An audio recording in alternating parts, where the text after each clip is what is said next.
पर जरूर media concern दिखाई दिया, अन्यथा मेरी इस टिप्पणी पर मुझे साथ देना, मैं रोज रात से कर देता हूं, मुझे पता नहीं अंजाम क्या होगा। हम बचे हैं आखिरी सच बोलने वाले, थोड़ा बहुत जो बोल रहे हैं, अन्यथा ये पत्रकार कितने श्रम से सत्य को लेकर जाते हैं, लेकिन जिन अखबार समूहों के मालिकों की टोपियां राज्यसभा जाने के लिए राजनेताओं के दरवाजे पर पड़ी रहती हो, वो मेरा आपका सच्चा आप एक खूबसूरत वक्त पर एक खूबसूरत देश में पैदा हुए। आप सौभाग्यशाली हैं कि इतने सुंदर समय में इस देश में पैदा हुए हैं। सबसे अच्छा वक्त है। 20-30 साल दे दीजिए मुल्क के लिए बस। अमेरिका ने 1930 से लेकर 1960 तक सबने देश दिया और आज देश कहां पहुंच गया। आप भी दे दीजिए, पूरा देश नया बन जाएगा। जो मोबाइल आया है थोड़ी देर के लिए बंद कर लें, जिसका भी बज रहा है। मैं जानता हूं कितने बजे उन्हीं का बजता है, या तो उधार वालों का जुगाड़ वालों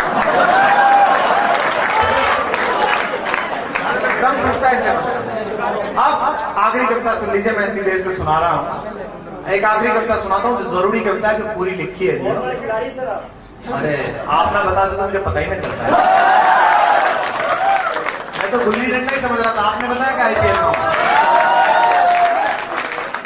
बोले साहब युवराज को 5.5 करोड़ क्यों दे दिए प्रीति जिंटा ने, पिछली बार 3.5 दिए थे। मैंने कहा खेलने के तो उतने ही दिए। सुनेगा मैं आपको एक कविता,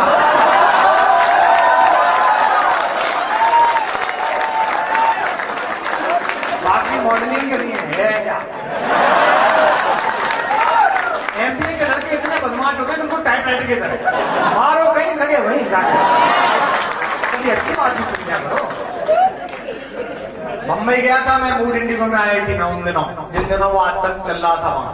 तब भी क्या कराया था लाइव कि ये छोटे वाले पगलाए ठाकरे और ये बड़े वाले सठियाए ठाकरे, ये दोनों सुन लें। वीरता किसी उत्तर भारतीय को ऑटो रिक्शा से नीचे उतारकर उसकी पीठ पर लाठियां बरसाने से नहीं होती। वीरता मेजर संदीप उन्नीकृष्णन के उस नाम में है, जो केरल में पैदा हुआ, बेंगलोर में शिक्षा पाई, बिहार रेजिमेंट में नौकरी की और मुंबई बचाने के लिए शहीद हुआ।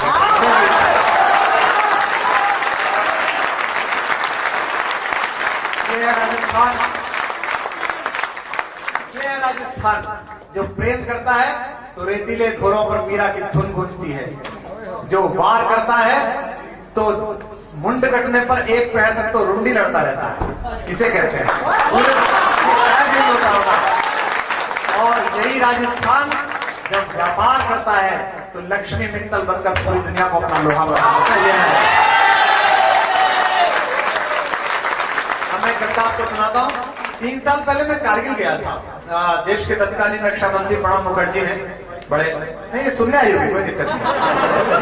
ऐसा थोड़ी है कि मर के हम ही पतंगे बनते हैं, कोई ना कोई तो हम पे भी मर के चमगादड़ होगी। यार मेरे तो आज तक ये थोड़ी समझ में नहीं आई कि जितनी भी प्रेम कहानी है उनमें लैला तो रहती है महल में, मजनू कपड़े फाड़ के घूमता है। दारू तो अच्छी खासी शादी करके चली जाती है, देवदास में दारू पी के मर जाता है। ये पुरुषों के साथ सदियों से षड्यंत्र चल रहा है।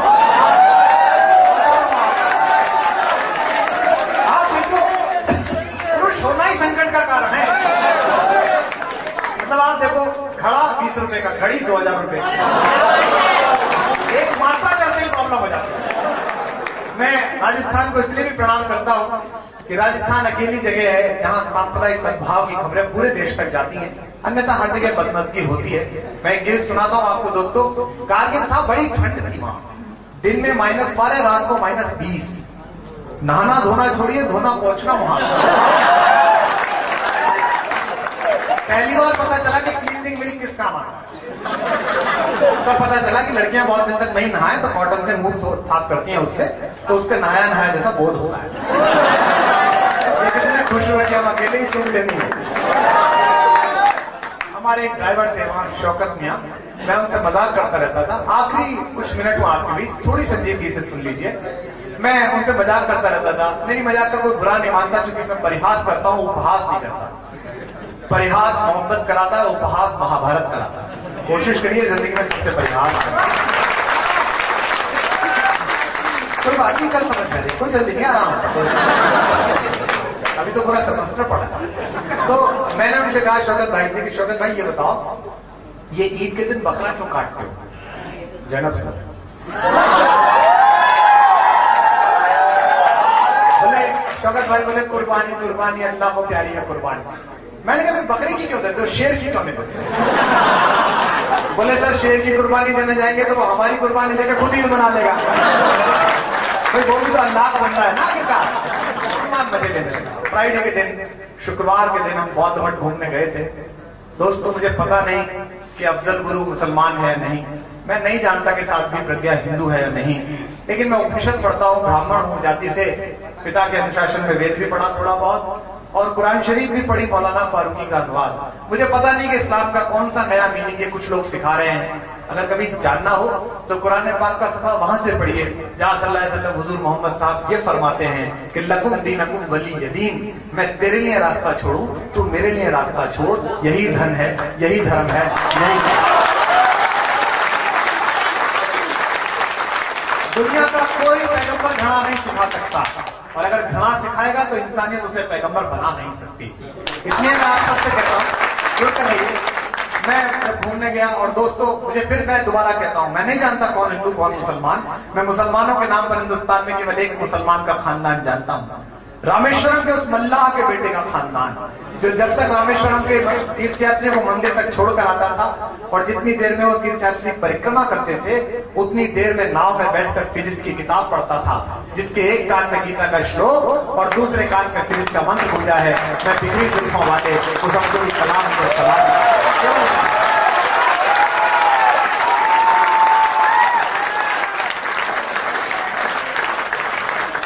सब एक गीत आपको सुनाता हूं दोस्तों, और आप सबको भी शायद ना पता हो, ऐसी जानकारी आपसे बांटता हूं। फेसबुक ऑर्कुट पे या यूट्यूब पे आपकी वजह से पॉपुलर हूं, इसी वजह से थोड़ा निंदित भी हूं। लोगों के बड़े पेट में दर्द होते हैं कि दुनिया की किसी भी भाषा की पोइट्री इतनी नहीं सुनी गई जितनी इसकी सुनी गई। एक सर्वे मैंने देखा था, दुनिया के 30 लाख हिंदुओं से वोटिंग कराई गई थी कि तुम्हारा प्रिय भजन कौन सा है। 100 भजन दिए गए थे, और खासतौर पर जो इस्लाम पर ईमान लाने वाले लोग हैं, आप सबको पता होगा, इतना आपको बताया गया होगा मजलिस में, हुजूर मोहम्मद साहब से जब हिंदुस्तान के बारे में पूछा गया था कि आप इसके बारे में क्या कहना चाहते, तो आपने फरमाया था कि मुझे इधर से मोहब्बत की हवाएं आ रही हैं। हम उस मुल्क में रहते हैं जहां उस पैगंबर ने भी मोहब्बत की तरफ देखा था, अच्छी निगाहों से देखा था। दोस्तों 30 लाख हिंदुओं ने वोटिंग की, और याद रखना ये अकेली जगह जो गैलरी में लोग बैठे हैं इन्हें सामान्य न समझें। ये महत्वपूर्ण इसलिए नहीं है कि इन्होंने नीचे बैठे, ये इसलिए महत्वपूर्ण है क्योंकि ये जानते हैं कि अकेली जगह जो माता है, माता भूमि पुत्रो हम प्रतिज्ञा, भूमि मेरी माँ है और हम इसके बेटे हैं। ये पूरी दुनिया में थोड़ी केवल हमारे यहाँ है, जहाँ सुबह उठकर एक मनुष्य जब जमीन पर पैर रखता है, आदरणीय बाबूजी बैठे हैं उस परंपरा के लोग हैं, जब पैर रखते हैं तो सबसे पहले इस पृथ्वी से क्षमा मांगते हैं, हाथ जोड़कर कहते हैं कि माँ मैं दिन भर तेरे ऊपर पैर रखूंगा, मुझे माफ करूंगा। और कहते हैं कि समुद्र वसने देवी पर्वत स्तर मंडले विष्णु पत्नी नमस्तुभ्यम पाद स्पर्शम क्षमस्व हे। हम अकेली जगह जिसे भारत माता कहा जाता है। आपने कभी सुना ऑस्ट्रेलिया मम्मी, होनोलुलु पापा? हम हैं अकेले जो माता है, ये मदरलैंड है, पूरी दुनिया लैंड है, अकेली जगह है मदरलैंड। मैं कविता आपको सुनाता हूं, सुनिएगा। दुनिया के 30 लाख हिंदुओं ने वोटिंग की कि हिंदुओं के टॉप 10 भजन कौन से हैं। 5 सूचनाएं मिली, बड़ी जिम्मेदारी है आप पर जो मोर्चा हो उस पर लड़िएगा। ये सोचने से कि पैकेज इतना मिल जाएगा और इस बार वर्साची खरीदेंगे या इस बार ये खरीद लेंगे, इससे दुनिया नहीं चलती। दुनिया साधनों का नाम नहीं है, साधन का नाम है। साधन सदा बढ़ जाते हैं, साधना सदा रहती है। अंधेरे से लड़कर बाहर आइए, आपके भीतर से उजाला निकलेगा, आपके भीतर से। क्योंकि इस माफ करेंगे, मैं एमबीए के इंस्टीट्यूशन में खड़ा हूं। एमबीए ने बहुत फायदा किया, हमें मैनेज किया, लेकिन एक नुकसान भी किया।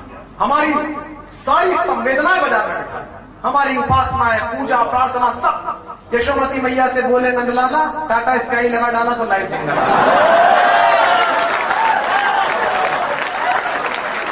हमसे भी पूछते, ये जो लाफ्टर वाले हैं, ये हमसे भी कहते थे। 2004 में मैंने जो नेट पर बोला है ITPHU में, वो इन्होंने 2008 में बेचा और धमकी देकर बेचा कि हमारे नहीं आओगे तो आपका सामान बेच देंगे। Because in India there is no copyright but every right to copy, कोई दिक्कत नहीं। हमने कहा यार आएंगे तो नहीं, उन्होंने कहा हम आपको फेस वैल्यू दे देंगे। मैंने कहा मूर्खों, कुछ लोग ग्रेस वैल्यू के लिए पैदा होते हैं, सब फेस वैल्यू के लिए पैदा नहीं होते। और एक पंक्ति का उत्तर दिया कल सम्मेलन के बाजार ने उनको, बाजार हमारा भी है, बाजार उनका भी है। आपके प्रोडक्ट का बाजार हो ये बहुत अच्छा है, पर आप बाजार के लिए प्रोडक्ट बनाओ, ये बड़ा खराब है। कविता का बाजार हो बहुत अच्छा है, पर आप बाजार की कविता लिखे, बाजारू कविता लिखे, ये खराब है। हमने उनसे कहा हंसाते आप भी हैं, हंसाते हम भी हैं, हम में आप में सिर्फ इतना अंतर है, आप अभिषेक बच्चन की परंपरा के लोग हैं, हम हरिवंश राय बच्चन की परंपरा। ये बात अलग है कि पट्टे इस जुमले को भी ले गए, इसको भी सुना दिया उन्होंने। इसलिए जिम्मेदारी हमारी है, दुनिया के 30 लाख हिंदुओं ने वोटिंग की, 5 सूचनाएं मिली, इसे नेट पर बांटिएगा आप, और आप सबकी वहां हर सूचना पर चाहूंगा। 30 लाख हिंदुओं ने बताया कि उनके प्रिय भजन कौन से, और भजन जो मिले वो ये थे कि हिंदुओं के टॉप 10 भजनों में से 6 शकील बदायूनी के लिखे हुए हैं और 4 साहिल लुधियानवी के लिखे हुए हैं। आपकी वहां कमाई आप जान लीजिए, 6 शकील के हैं, 4 साहिल के हैं, 10 के 10 भजन नौशाद के संगीत से सजे हुए हैं। 10 के 10 भजन मोहम्मद रफी के गले से निकले हैं। 10 के 10 भजन महबूब अली खान की फिल्मों में, और इस बार उठाना हाथ, 10 के 10 भजन महबूब अली खान की फिल्मों में हैं, और 10 के 10 भजनों पर अभिनय किया है यूसुफ खान और दिलीप कुमार ने। भारत तब एक आदमी कविता सुनाता हूं। मैंने कहा उनको, शौकत भाई को, जो हमें घुमाने ले जा रहे थे जुमे के दिन, अचानक 12 बजे बोले कि कुमार साहब गाड़ी रोक लूं क्या? मुझे लगा इनकी कोई प्राकृतिक पीड़ा होगी। नहीं, उसमें तो स्वामी जी भी क्या करेंगे, वो भी कहते हैं करने से होता है, बाबा कहते हैं करने से होता है।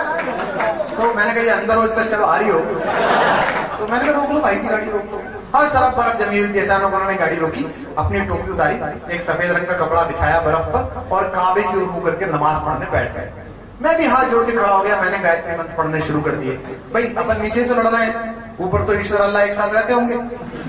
तो मैंने कहा जब माल लोड हो रहा है तो अपने भी 11 पैकेट चढ़ा दो।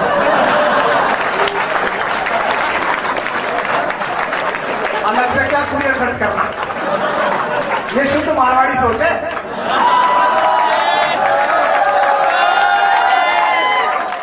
मतलब ये असली मारवाड़ी की ओरिजिनल सोच ऐसी होती है। तो मैंने भी वही एप्लीकेशन लगाई। जब हम दोनों ने प्रार्थना कर ली, वो उठ गए, उन्होंने हर तरफ पूछो शुक्रिया पढ़ते हैं आप क्या पढ़ लिया। तो मैंने उनसे कहा कि शौकत भाई ये क्या था? बोले कुमार साहब ये थैंक यू था। मैंने कहा किसको? बोले अल्लाह पाक को, परवरदिगार आलम। तो मैंने कहा काय का थैंक यू? इतनी घटिया लेगा, अल्लाह ने तुम्हें फंसाया है, पानी उबाल के पीना पड़ता है, शॉक्स उतारो तो खाल उतर जाती है, 6 महीने बाद पहुंचो तो चेहरा इतना काला पड़ जाता है कि बच्चे पहचानते नहीं है, पीट के बताना पड़ता है कि अब्बा हैं। घरवाली तो हरकतों से कंफर्म करती है कि बनाई आया।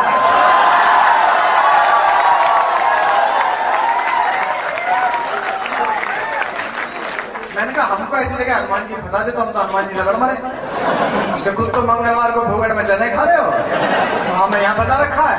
हमारी तो भगवान से भी डायरेक्ट होती है, देखो गुरु खुद मौज ले लोगे अकेले, वरना रायता ढोल देंगे तुम्हारी जान। भगवान कहते हैं तू भी जा मौज ले, राजा भागे।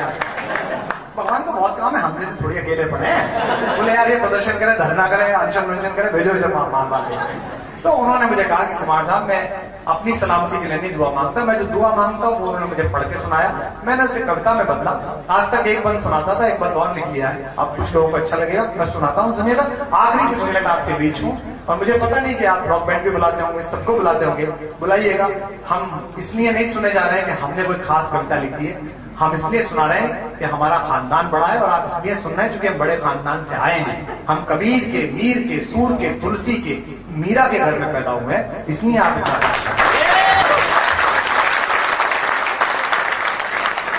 कि शोहरत न अता करना मौला, अता करना माने देना, शोहरत मत देना, वाह करिए कि शोहरत न अता करना मौला। फिर वो मना करता है तो हर मुसलमान, हर हिंदुस्तानी, हर आदमी चाहता है शोहरत न अता करना मौला, दौलत न अता करना मौला। और सच्चे मुसलमान को दुआओं में जो चाहिए उसके लिए भी शौकत मना करता है, सबके हाथ इस बात में जाए। दौलत न अता करना मौला, बस इतना अता करना चाहे, जन्नत न अता करना मौला। क्या? बस